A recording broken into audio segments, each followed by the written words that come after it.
What's the meaning of critique?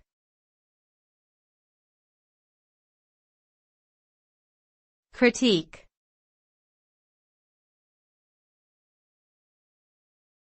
Critique.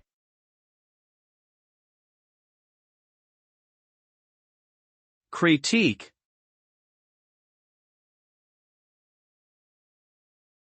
Critique.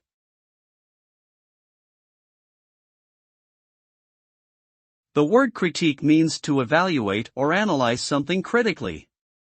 It involves examining and making a judgment about the strengths and weaknesses of a particular piece of work, such as an essay, book, film, artwork, or performance. A critique typically involves identifying both the positive and negative aspects of the work being analyzed, and providing feedback on how it could be improved. The ultimate goal of a critique is to provide constructive criticism that can help the author or creator improve their work and achieve greater success in the future.